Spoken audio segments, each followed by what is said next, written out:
నమస్కారం, mass TV news కి స్వాగతం. ముందుగా హెడ్లైన్స్. సీఎం అసమర్థత వల్లే విద్యుత్ ఛార్జీల పెంపు. విద్యుత్ రంగాన్ని నిర్వీర్యం చేస్తున్న ప్రభుత్వానికి పాలించే హక్కు లేదు.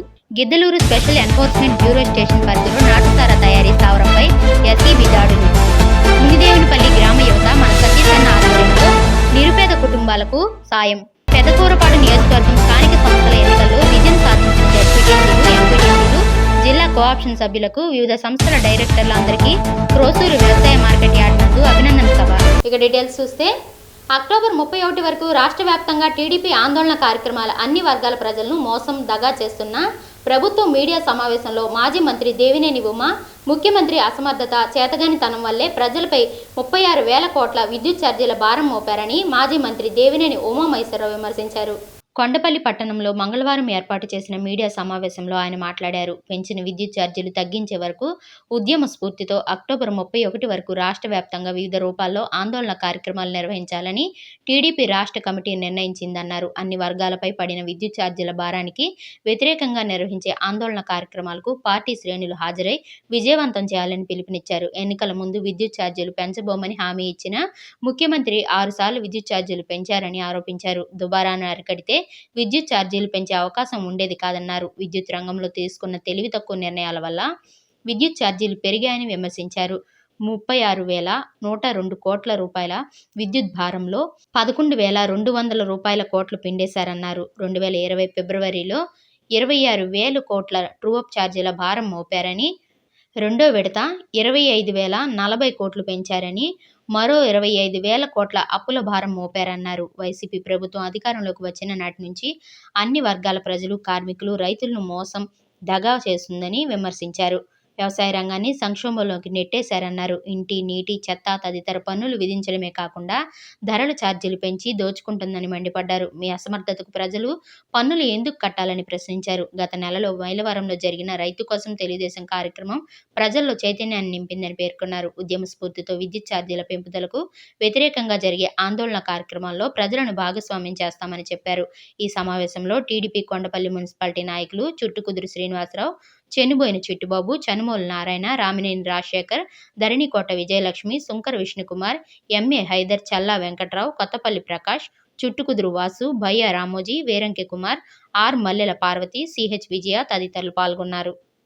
ఏప్రిల్ మేలో పెంచాడు 2021 ఏప్రిల్ 1 నుంచి కొత్త టారిఫ్ ఆర్డర్ తీసుకొచ్చి మీకు తెలిసిన నెలాఖరికి రేటింగ్ తీయాలి.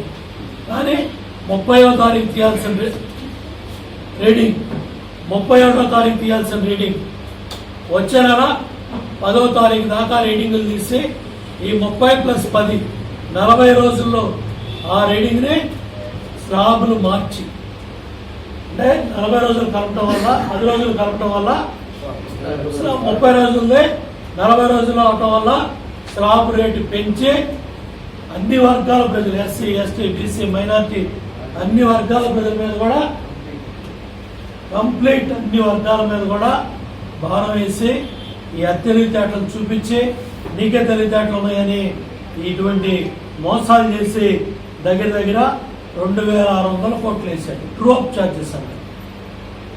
అదేవిధంగా fuel and power purchase cost adjustment అని చెప్పి 3 నెలలకు ఒకసారి పెంచుకుంటూ వెళ్తా ఉన్నాడు. ఇవన్నీ కూడా దగ్గర 36,102 కోట్లు విద్యుత్ భారాన్ని ప్రజల మీద చేశారు. దగ్గర ట్రూఅప్ ఛార్జీల పేరు మీదే 3,669 కోట్లు పెంచారు. ట్రూఅప్ ఛార్జెస్ అని మేము అడ్జస్ట్మెంట్లు చేస్తున్నామని చెప్పి ఏం అడ్జస్ట్మెంట్లు చేస్తున్నారు? బయట రాష్ట్రాల నుంచి కరెంటు కొని కమిషన్లకు కక్కుతిపడి విజయవాడ థర్మల్ పవర్ స్టేషన్లో ఎంత విద్యుత్ నడుస్తుంది? ఎంత పర్సంటేజ్ నడుస్తుంది? 50%, 60%? ఏ విధంగా ఎన్నిసార్లు ఆపుతా ఉన్నారు, ఎన్నిసార్లు ఆన్ చేస్తూ ఉన్నారు, ఎన్నిసార్లు రెగ్యులేట్ చేస్తామని హామీలు ఇచ్చారు, ఎన్ని మోసం పాటలు మాట్లాడారు. ఈ విజయవాడ థర్మల్ పవర్ స్టేషన్ ముందు ఎంత బోటకాలు చేశారు. ఎంత రచ్చగొట్టారు, వాళ్ళ ముఖం చాటేశారు. వాళ్ళు మాట్లాడే స్థాయిలో, జోనల్ స్థాయిలో వివిధ రూపాల్లో, ఎందుకంటే ప్రజలు పడతా ఉన్న ఈ ఇబ్బందులు, ఈ ఆర్థిక ఇబ్బందులు, కరోనా, ఈ కోవిడ్ ఇబ్బందులు ఓ పక్కన ప్రాణాలు కాపాడుకోవడానికి లక్షల్లో ప్రతి చిన్న సామాన్య పేద మధ్యతరగతి కుటుంబాల నుంచి ఇంటికొకళ్ళు ఇబ్బందులు పడ్డారు. చాలామంది కుటుంబాలనే మనం కోల్పోయాం. చాలామంది కుటుంబ సభ్యులు ఏ గ్రామానికి వెళ్ళినా కూడా కరోనా బారిన పడిన చనిపోయిన కుటుంబాలు చాలా పెద్ద ఎత్తున ఉన్నాయి. ఏ గ్రామానికి వెళ్ళినా కూడా ఈ విధంగా బాధలు పడేవాళ్ళు ఈ కరోనా బారిన పడి కానీ, ఈ వైరల్ ఫీవర్స్ కానీ, డెంగ్యూ కానీ, అదేవిధంగా మరి ప్లేట్లెట్స్ పడిపోయి చాలా పెద్ద ఎత్తున ప్రజలు ఇబ్బంది పడుతూ ఉన్నారు. ఇటువంటి కష్టకాలంలో, ఇటువంటి విపత్కర పరిస్థితుల్లో 6 సార్లు కరెంట్ ఛార్జీలు పెంచారు. దాని మీద 4వ వారంలో రాష్ట్ర స్థాయిలో, జోనల్ స్థాయిలో పెద్ద ఎత్తున రాష్ట్ర పార్టీ కార్యక్రమాలు పిలిపిస్తుంది. దానికి అనుగుణంగా వివిధ రూపాల్లో కార్యక్రమాలు తీసుకొని ముందుకెళ్తాం. గత వారం మీరే చూశారు, మైలవరం హెడ్ క్వార్టర్లో రైతు కోసం తెలుగుదేశం, రైతులు పడతా ఉన్న కష్టాలు, ఇబ్బందులు, గిట్టుబాటు ధరలు లేక, పండించిన పంటకి రేటు రాక, అమ్ముకున్న ధాన్యానికి డబ్బులు రాక, ఇన్సూరెన్స్ కావచ్చు, పంట నష్టపరిహారం కావచ్చు, ఏది కూడా చేతికి అందగా మోసం దగాతో ఏ విధంగా చేశారో పెద్ద ఎత్తున పార్టీ శ్రేణులు, రైతు సోదరులు, తెలుగుదేశం పార్టీ కుటుంబ సభ్యులు ప్రజలు కదిలారు. పెద్ద ఎత్తున మైలవరంలో జరిగిన ఆ కార్యక్రమం పెద్ద ఎత్తున ప్రజల్లో చైతన్యాన్ని తీసుకొచ్చింది. ఒక ధైర్యాన్ని, ఒక నమ్మకాన్ని ఈ ప్రభుత్వం చేస్తా ఉన్న అరాచక కార్యక్రమాలని ఎండగట్టడంలో ప్రజలు, రైతులు చూపించిన స్ఫూర్తి ప్రజలకి, కార్యకర్తలకి, నాయకులకి ధైర్యాన్ని ఇచ్చింది. స్వచ్ఛందంగా పెద్ద ఎత్తున రైతులు, పార్టీ కుటుంబ సభ్యులు, ప్రజలు కదిలొచ్చారు. అదేవిధంగా 4వ వారంలో కూడా ఈ కరెంట్ మా ఎమ్మెల్యేకు మంత్రి పదవి కల్పించి ఆ ప్రాంతాన్ని అభివృద్ధి చేయాలంటూ గలమెత్తారు ఆ ప్రాంత ప్రజలు. ఎన్నో సంవత్సరాల నుండి అభివృద్ధికి ఆమడు దూరంలో ఉందని, ప్రభుత్వాలు ఎన్ని వచ్చినా తమ ప్రాంతానికి న్యాయం జరగడం లేదని, ఇకనైనా తమ మొర ఆలకించాలంటూ సీఎం జగన్మోహన్ రెడ్డికి విన్నవించుకుంటున్నారు. ప్రకాశం జిల్లాలో గిద్దలూరు నియోజకవర్గం జిల్లా ఏర్పాటు నుండి ఎటువంటి అభివృద్ధికి నోచుకోలేదు. అందులోనూ కరువు పీడిత ప్రాంతం, ఎప్పుడు నీళ్లుంటాయో లేదో కూడా తెలియని పరిస్థితి. పశ్చిమ ప్రాంత వాసులని జగనన్న పాలనలోనైనా ఆదుకొని అభివృద్ధి దిశగా బాటలు వేయించాలని కోరుతున్నారు. గతంలో ఈ ప్రాంత వాసులు 2 మంత్రులుగా చేశారని, ఇక ఈ మారుమూల ప్రాంతం అభివృద్ధి చెందాలంటే ఎమ్మెల్యే అన్నా రాంబాబుకు మంత్రి పదవి దక్కాలంటూ కోరుతున్నారు వైసీపీ నాయకులు. ఈ సందర్భంగా కంభం మాజీ జడ్పీటీసీ మాట్లాడుతూ, ప్రజలందరితో అన్నా అనిపించుకుంటూ రాష్ట్రంలో మెజారిటీ పరంగా సీఎం తర్వాత ఎక్కువ మెజారిటీ నాయకుడని, ప్రపంచ ప్రఖ్యాతిగాంచిన కంభం చెరువున్నా నేటికి అభివృద్ధి లేదని, మా ప్రాంత అభివృద్ధికి ఇకనైనా సీఎం జగన్మోహన్ రెడ్డి బీజం వేయాలని, అభివృద్ధి కావాలంటే అన్నా రాంబాబుకు మంత్రి పదవి ఇవ్వాలంటూ ముఖ్యమంత్రి జగన్మోహన్ రెడ్డికి అభ్యర్థన చేశారు.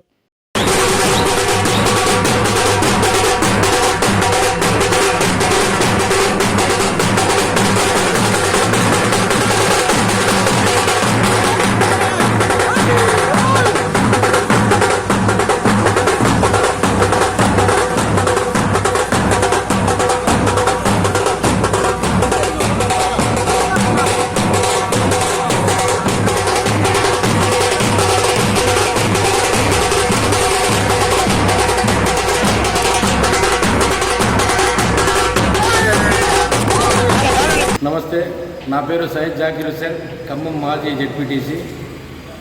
గౌరవ ముఖ్యమంత్రి జగన్మోహన్ రెడ్డి గారి పరిపాలనలో కులమతాల అతీతంగా, పార్టీలకు అతీతంగా అందరూ సుభిక్షంగా ఉన్నారు. రాబోయే మంత్రివర్గ విస్తరణలో గౌరవ శాసనసభ్యులు అన్నా రాంబాబు గారికి మంత్రి పదవి రావాలని ఆశిస్తున్నాము. గతంలో దాదాపు 40 సంవత్సరాల కిందట పిడతల రంగారెడ్డి గారికి, అలాగే పెద్దలు అందులో ఓపిరెడ్డి గారికి వచ్చింది. ఆ తర్వాత దాదాపుగా పశ్చిమ ప్రకాశంలో గిద్దలూరు నియోజకవర్గంలో ఎవరికి రాలేదు. ఎప్పుడూ ప్రజలకు అందుబాటులో ఉండి, ఎప్పుడు కూడా ప్రజలకు కష్ట సుఖాలు తెలిసిన వ్యక్తి అన్నా రాంబాబు గారు.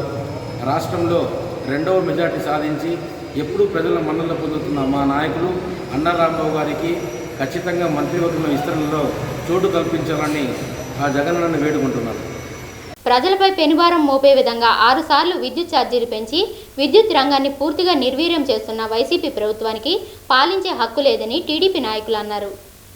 ఇబ్రహీంపట్నం టీడీపీ కార్యాలయంలో బుధవారం ఏర్పాటు చేసిన మీడియా సమావేశంలో టీడీపీ కొండపల్లి మున్సిపాలిటీ అధ్యక్షుడు చుట్టుకుదురు శ్రీనివాస్ మాట్లాడారు. సంక్షేమం అంటూ పాలన చేస్తున్న వైసీపీ ప్రభుత్వం పాలనలో పూర్తిగా విఫలమైందన్నారు. ప్రతిపక్షంలో ఉన్నప్పుడు విద్యుత్ ఛార్జీలు తగ్గిస్తామని హామీ ఇచ్చి అధికారం చేపట్టాక 6 సార్లు విద్యుత్ ఛార్జీలు పెంచి విద్యుత్ రంగాన్ని పూర్తిగా సంక్షోభంలోకి నెట్టేసిందని విమర్శించారు. అసెంబ్లీలో విద్యుత్ ఛార్జీలు తగ్గిస్తామని ప్రగల్భాలు పలికిన ముఖ్యమంత్రి ప్రజలపై 36,000 కోట్ల భారం మోపారని విమర్శించారు. ప్రజలపై భారం మోపే బదులు దుబారా ఖర్చులు తగ్గించుకొని వాటి ద్వారా విద్యుత్ రంగాన్ని అభివృద్ధి చేయాలని సూచించారు. రైతులకు సౌర విద్యుత్, నాణ్యమైన విద్యుత్ అందిస్తామని చెప్పిన ముఖ్యమంత్రి ఇప్పటి వరకు వాటి ఊసే లేకుండా చేశారన్నారు. మాజీ ముఖ్యమంత్రి చంద్రబాబు నాయుడు తెచ్చిన విద్యుత్ సంస్కరణల వల్లే ఉచిత విద్యుత్ సాధ్యమవుతుందని తెలిపారు. ఉచిత విద్యుత్ పథకానికి తూట్లు పొడిచే విధంగా ముఖ్యమంత్రి రైతుల మోటార్లకు మీటర్లు పెట్టి భారం మోపారని విమర్శించారు. గత ప్రభుత్వంలో ఎన్టీటీపీఎస్ ఉద్యోగులు, కార్మికులకు జీతాలు పెంచారని చెప్పారు. ఎన్నికల ముందు ప్రస్తుత శాసనసభ్యుడు వసంత కృష్ణ ప్రసాద్ కాంట్రాక్ట్ కార్మికులను రెగ్యులర్ చేస్తామని ఇచ్చిన హామీ ఇప్పటి వరకు ఎందుకు అమలు చేయలేదని ప్రశ్నించారు. ఆసరా రుణమాఫీ అంటూ ఆర్భాటం తప్ప దానివల్ల లబ్ధి శూన్యమన్నారు. వైసీపీ నాయకులు అన్ని పథకాలను నిర్వీర్యం చేస్తూ సంక్షేమ ముసుగులో ప్రజలను తప్పుదోవ పట్టిస్తున్నారని ఆరోపించారు. కల్లబొల్లి మాటలు చెబుతూ రాష్ట్రాన్ని అధోగతి పాలు చేస్తున్నారని ధ్వజమెత్తారు. ఈ సమావేశంలో స్థానిక టీడీపీ నాయకులు చెన్నుబోయిన చిట్టిబాబు, రవిఫణి, చనుమూలు నారాయణ, మహిళా అధ్యక్షురాలు ధరణికోట విజయలక్ష్మి, కొత్తపల్లి ప్రకాష్, ఎస్సీ నాయకులు దిలీప్, సుందరం చక్రవర్తి తదితరులు పాల్గొన్నారు. కేవలం మాటలు చెప్తున్నారు కానీ ఇంతవరకు ఆ 10,000 మెగావాట్లు అనేది విద్యుత్ ఉత్పత్తి అనేది ఇంతవరకు కూడా కనీసం కంప్లీట్ టెండర్ల దశకు కూడా ఇంకా వెళ్ళలేని పరిస్థితి ఉంది. అలాగే ఇక్కడ కేవలం వీళ్ళ యొక్క అసమర్థత పాలన వలన ఈ రోజున 36,000 కోట్లకు పైగా ప్రజల మీద పెరుభారం మోపబోతున్నారని చెప్పి కూడా మీకు ఈ రకంగా ముందుగా విజ్ఞప్తి చేస్తున్నాం. అలాగే ఏంటంటే ఈ అక్టోబర్ 31 వరకు ఏ అయితే కార్యక్రమాలు మాకు ఇచ్చారో ఆ కార్యక్రమాలన్నీ కూడా మేము దిగ్విజయంగా ముందుకు తీసుకెళ్తామని చెప్పి కూడా మేము మా పార్టీకి కూడా వాళ్ళ యొక్క పిలుపు మేరకు మేము ముందుకు వెళ్తున్నామని చెప్పి కూడా సభాముఖంగా మీకు తెలియజేస్తున్నాం. అలాగే ఇప్పుడు ఏదైతే వీళ్ళు దుబారా ఖర్చు చేస్తున్నారో ఆ దుబారా ఖర్చును తగ్గించుకుంటే కనుక విద్యుత్ ఛార్జీలు కూడా పెంచాల్సిన అవసరం లేదు. అది కూడా వాళ్ళు ఆలోచన చేయాలని చెప్పి కూడా ఈ రకంగా మీకు విజ్ఞప్తి చేస్తున్నామని చెప్పి కూడా అధికార పార్టీకి మేము తెలియజేస్తున్నాం. ఈ రకంగా మొత్తం దాదాపుగా వీళ్ళు తీసుకొచ్చినటువంటి ఈ రకమైనటువంటి ఈ మార్పుల మూలన మొత్తం రాష్ట్రం మొత్తం మీద ఉన్నటువంటి ప్రజల మీద, ముఖ్యంగా బడుగు బలహీన వర్గాల మీద అధిక భారం కూడా ఉంటుందని చెప్పి కూడా మీకు తెలియజేస్తున్నాం. అలాగే ఇంకెన్నెన్నో వాగ్దానాలు కూడా లోకల్ స్థానిక ఎమ్మెల్యే గారు కూడా ఇవ్వడం జరిగింది. అంతకుముందు ఇదే విద్యుత్ వీటీపీఎస్ వచ్చేసరికి ఇక్కడ విద్యుత్ కార్మికులు ఉంటే వాళ్ళకి దాదాపుగా అటు ఏపీ జెన్కో కానీ ట్రాన్స్కో కానీ వాళ్ళకు కూడా చంద్రబాబు నాయుడు గారు అప్పుడు హామీ ఇచ్చి హామీ ప్రకారం వాళ్ళందరిని కూడా 8,000 ఉన్న అన్స్కిల్డ్ జీతాన్ని 16,000 చేశారు. అలాగే 9,000 ఉన్నటువంటి సెమీ స్కిల్ జీతాలని ఈ రోజున 19,000 చేశారు. అలాగే 10,000, 11,000 ఉన్నటువంటి స్కిల్ జీతాలని ఈ రోజున 22,000 రూపాయలు ఆ కార్మికులు తీసుకుంటున్నారంటే వారి యొక్క ముందు చూపుతో వాళ్ళ కార్మికుల మీద ఉన్నటువంటి ప్రత్యేకమైన అభిమానం మీద ఈ రోజున కార్మికులు శుభ్రంగా ఈ కరోనా టైంలో కూడా బతుకుతున్నారంటే, ముందుకెళ్తున్నారంటే అది చంద్రబాబు నాయుడు గారికి ఉన్న ముందు చూపు అని చెప్పి కూడా తెలియజేస్తున్నాను. కానీ ఇదే వసంత కృష్ణ ప్రసాద్ గారు ఏమన్నారు, ఆ రోజున మేము వచ్చిన తర్వాత మీ అందరూ కూడా రెగ్యులరైజ్ చేసి జగన్మోహన్ రెడ్డి గారి దృష్టికి తీసుకెళ్ళి మీ అందరూ రెగ్యులైజ్ చేసి పర్మిట్ చేస్తాం అని చెప్పి వాళ్ళ కళ్ళబొల్లి మాటలు చెప్పి 2.5 సంవత్సరాలు అయింది. ఇంతవరకు కూడా వాళ్ళకి పర్మనెంట్ సంగతి దేవుడు లేదు. కనీసం ఇక్కడ ప్రొడక్షన్ తీయకోకుండా 2,400 మెగావాట్ల విద్యుత్ ఉత్పత్తి చేయాల్సింది ఈ రోజున 2 యూనిట్లు 3 యూనిట్లు మొత్తం 6 యూనిట్లు ఉంటే వీళ్ళు కేవలం 2-3 యూనిట్లోనే ఉత్పత్తి చేసి కేవలం 800 నుంచి 1,200 మెగావాట్ల వరకే ఉత్పత్తి చేసే పరిస్థితికి ఈ రోజున ఈ విద్యుత్ ప్లాంట్ని తీసుకొచ్చారు. ఈ రకంగా అన్ని రకాలుగా కూడా వీళ్ళని మొత్తం ఈ విద్యుత్ రంగాన్ని నిర్వీర్యం చేయడం జరిగింది. ఈ రకంగా మొత్తం ఈ అన్నింటిని కూడా మేము తెలియజేస్తున్నాం. అలాగే ఇక్కడ ఇంకో విషయం ఏంటంటే ఈ రోజున వీళ్ళు విద్యుత్ గురించి ఇంత ఆర్భాటం చెబుతున్నారు. అలాగే ఇక్కడ స్థానిక ఇబ్రహీంపట్నంలో పోలీస్ స్టేషన్ నుంచి వీటీపీఎస్ పాత గేట్ దాకా మొన్న మేము లైన్లు వేసామని చెప్పి దాన్ని విద్యుత్ కాంతులు ఓపెన్ చేయమని చెప్పి మొన్న వచ్చి అడావుడు చేశారు. ఈ రోజున విజ్ఞప్తి ఒకే మీకు డిమాండ్ చేస్తున్నాం, వల్లపూడి కానించి అలాగే ఇక్కడ ఇబ్రహీంపట్నం కానించి మైలవరం ఛత్తీస్గఢ్ రోడ్డు మొత్తం NH 221 ఇంతవరకు నైట్ పూట సాయంత్రం 6 కానించి మొత్తం తెల్లారదా కనీసం ఒక లైట్ కూడా వెలగట్లేదు. వీళ్ళు లైట్లు అయిపోవడం వలన అక్కడ తిరిగే పశువులు, అక్కడ మా యాదవులు కూడా చాలా పశువులు కూడా అక్కడ చనిపోవడం జరిగింది. అక్కడ ఆవులు కానీ మొత్తం కూడా ఎన్నో దాదాపు 20కి పైగా ఈ ఈ సంవత్సరాల కాలంలో మా పశువులు చనిపోవడం జరిగింది. ఈ అన్నిటికి సమాధానం ఎవరు చెప్తారు? మీకు చేతగాని అసమర్థత వల్ల కనీసం వీధి లైట్లు కూడా వెలిగించలేని పరిస్థితిలో స్థానిక ఎమ్మెల్యే గారు ఉన్నారని చెప్పి కూడా తెలియజేస్తున్నారు. Giddalur special enforcement bureau station పరిధిలో నాటుసారా తయారీ స్థావరంపై ఎస్ఈబి దాడులు. జాయింట్ డైరెక్టర్ ఎస్ఈబి ఒంగోలు మరియు సూపరింటెండెంట్ ఎస్ఈబి మార్కాపురం వారి ఆదేశాల మేరకు గిద్దలూరు ఎస్ఈబి ఇన్స్పెక్టర్ వారికి రాచర్ల మండలంలోని ఆరవీటికోట గ్రామ పరిధిలోని బత్తాయి తోటలో నాటుసారా తయారు చేస్తున్నారనే విశ్వసనీయ సమాచారం మేరకు గిద్దలూరు ఎస్ఈబి ఇన్స్పెక్టర్ అరుణకుమారి మరియు సిబ్బందితో కలిసి సదరు నాటుసారా తయారీ స్థావరంపై దాడులు నిర్వహించి నాటుసారా తయారీకి సిద్ధం చేసిన 1200 లీటర్ల బెల్లం మూట గుర్తించి ధ్వంసం చేయడమైనది మరియు 20 లీటర్ల నాటుసారాను స్వాధీనపరుచుకొని 2 వ్యక్తులను అరెస్ట్ చేయడమైనది మరియు చోళవీడు గ్రామానికి చెందిన పోలా వెంకట్రావు అను వ్యక్తి సదరు నాటుసారా తయారీలో మొదటి వ్యక్తిగా గుర్తించి అతనిపై కేసు నమోదు చేయడమైనది.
పెదకూరపాడు నియోజకవర్గం స్థానిక సంస్థల ఎన్నికల్లో విజయం సాధించిన జడ్పీటీసీలు, ఎంపీటీసీలు, జిల్లా కోఆప్షన్ సభ్యులకు, వివిధ సంస్థల డైరెక్టర్లు అందరికీ కూడా గురువారం సాయంత్రం క్రోసూరు వ్యవసాయ మార్కెట్ యార్డ్ నందు అభినందన సభ జరగనున్నది.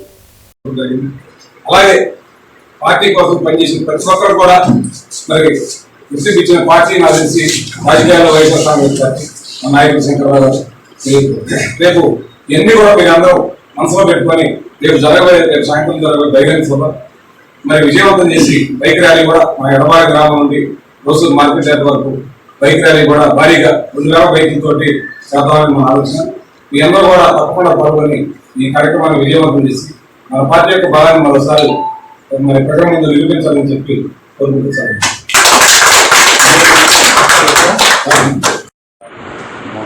జరిగిన స్థానిక ఎన్నికలకు గెలుపొందిన ఎంపీటీసీలు, జడ్పీటీసీలు, కోఆప్షన్ మెంబర్లు, కార్పొరేషన్ డైరెక్టర్లు వీళ్ళందరినీ అభినందన సభగా రేపు మనం క్రోసూరులో ఏర్పాటు చేసుకునే దాని సందర్భంగా పత్రికలకి తెలియపరిచే విధంగా ఈ కార్యక్రమాన్ని మనం నిర్వహించుకోవడం జరుగుతుంది.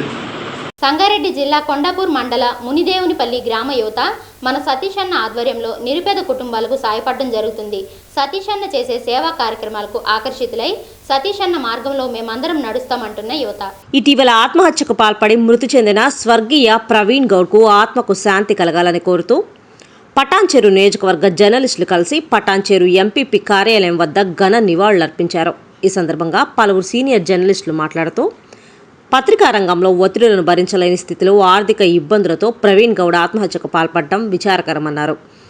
సమాజానికి ఎన్నో విధాల సందేశం ఇచ్చే విలేకరులు ఇలా అధైర్యానికి లోను కాకుండా ప్రతి సమస్యను ఎదుర్కొని ధైర్యంగా ఎదుర్కోవాలని, ప్రవీణ్ గౌడ్ ఆత్మకు శాంతి చేకూరాలని జర్నలిస్టులు ఆత్మస్థైర్యంతో ముందుకు సాగాలని కోరారు.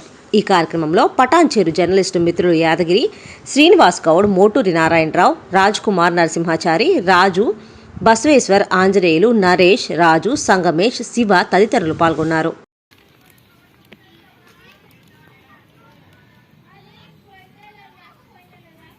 ఈరోజు ముందేనపల్లి గ్రామానికి చెందిన ఒక నిరుపేద కుటుంబానికి అవస్థ రావడంతో వాళ్ళ ఇంటి పెద్ద ఆయన యాక్సిడెంట్ కారణంగా మంచాన పడడంతో ఆ కుటుంబానికి తోచని పరిస్థితిలో ఉన్నందున ఆ ఇంటికి ఒక కూతురు ఉండడంతో తను చదువుకోవడానికి పై చదువులకై గొల్లపల్లి వెళ్ళడంతో 3 కిలోమీటర్లు నడుచుకుంటూ వెళ్లాల్సిన పరిస్థితి ఏర్పడింది. ఆ యొక్క కారణంతో సతీష్ అన్న దగ్గరికి కలవగా ఆయన తన సాయంగా సైకిల్ను ఇవ్వడం జరిగింది. అది కాకుండా తన కుటుంబానికి 5,000 రూపాయల సాయం చేయడం జరిగింది. తను 2 నెలలకు సరిపడా ప్రొడక్ట్స్ ఇస్తామని చెప్పేసి మాట ఇవ్వడం జరిగింది. ఈ కారణంగా సతీష్ అన్న రాకపోవడంతో ఆయన పేరు మీద మేము ఇవ్వడం జరుగుతుంది. ఇలాంటి అభివృద్ధి కార్యక్రమాలు ఇంకెన్నో చేయాలని కోరుకుంటూ సదా మీ సేవలో నవీన్.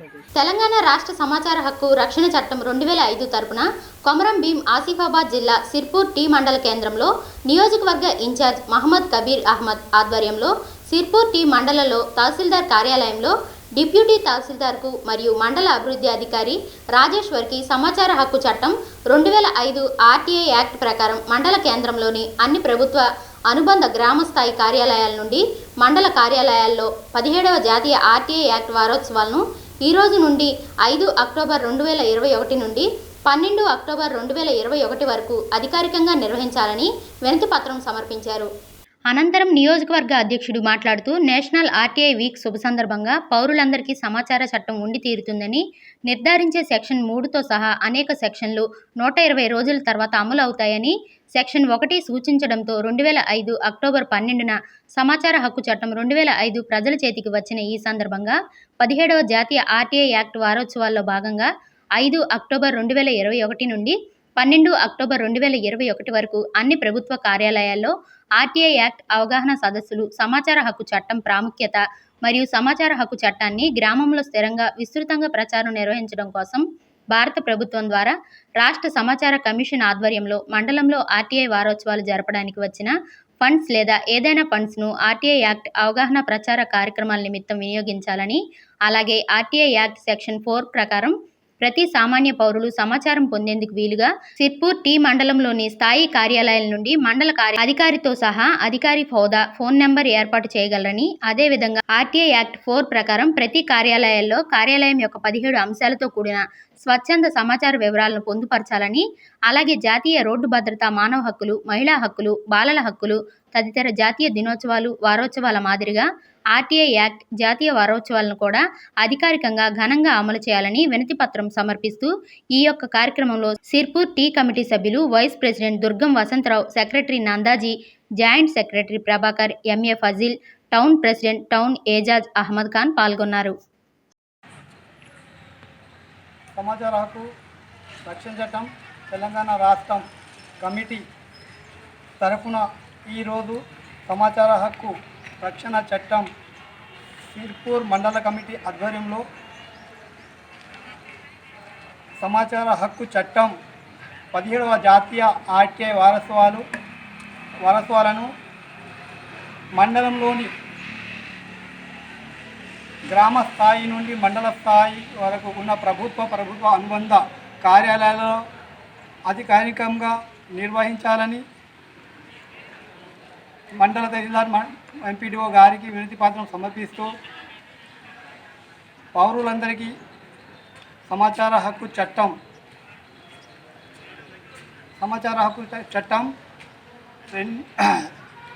5 అక్టోబర్ 2021న ప్రజల చేతికి వచ్చిన సందర్భంగా సమాచార హక్కు రక్షణ చట్ట ప్రాముఖ్యతను, అవగాహన సదస్సులు మరియు సమాచార హక్కు చట్టాన్ని విస్తృతంగా ప్రజల్లోకి అవగాహన కార్యక్రమాలు అధికారికంగా నిర్వహించాలని తెలపడం జరిగింది. అలాగే సమాచార హక్కు చట్టం సెక్షన్ 4(1)(b) ప్రకారం ప్రతి సామాన్య పౌరునికి సమాచారం పొందేందుకు అనుకూలంగా సమాచార హక్కు చట్టం సూచిక బోర్డులను పౌర సమాచార అధికారి, అప్పీలేట్ అధికారి హోదా, ఫోన్ నెంబర్తో సహా పొందుపరిచి సెక్షన్ 4(1)(b) ప్రకారం ప్రతి ప్రభుత్వ కార్యాలయాల్లో 17 అంశాలతో కూడిన స్వచ్ఛంద సమాచారం పొందుపరచాలని వినతిపత్రం సమర్పిస్తూ సమాచార హక్కు చట్ట అవగాహన కార్యక్రమాలు మరియు దాని ప్రాముఖ్యత, విస్తృత ప్రచారం అధికారికంగా నిర్వహించాలని సమాచార హక్కు రక్షణ చట్టం 2005 తిరుపూర్తి మండల కమిటీ ఆధ్వర్యంలో నియోజకవర్గ ఇన్ఛార్జి ఎండి కబీర్ అహ్మద్ గారు మండల తహసీల్దార్ గారికి మండల ఎంపీడీఓ అధికారి గారికి ఇవ్వడం జరిగింది. వార్తలు ముగించే ముందు హెడ్లైన్స్ మరోసారి. సీఎం అసమర్థత వల్లే విద్యుత్ ఛార్జీల పెంపు. విద్యుత్ రంగాన్ని నిర్వీర్యం చేస్తున్న ప్రభుత్వానికి పాలించే హక్కు లేదు. Giddalur special enforcement bureau station పరిధిలో నాటుసారా తయారీ స్థావరంపై ఎస్ఈబీ దాడులు. మునిదేవునిపల్లి గ్రామ యువత మన సతీషన్న ఆధ్వర్యంలో నిరుపేద కుటుంబాలకు సాయం. పెదకూరపాడు నియోజకవర్గం స్థానిక సంస్థల ఎన్నికల్లో విజయం సాధించిన జెడ్పీటీసీలు, ఎంపీటీసీలు, జిల్లా కోఆప్షన్ సభ్యులకు, వివిధ సంస్థల డైరెక్టర్ల అందరికీ క్రోసూరు వ్యవసాయ మార్కెట్ యార్డ్ నందు అభినందన సభ. మాస్ టీవీ న్యూస్ ఇంతటితో సమాప్తం. తిరిగి రేపటి బులెటిన్లో మళ్ళీ కలుసుకుందాం. అంతవరకు సెలవు. నమస్కారం.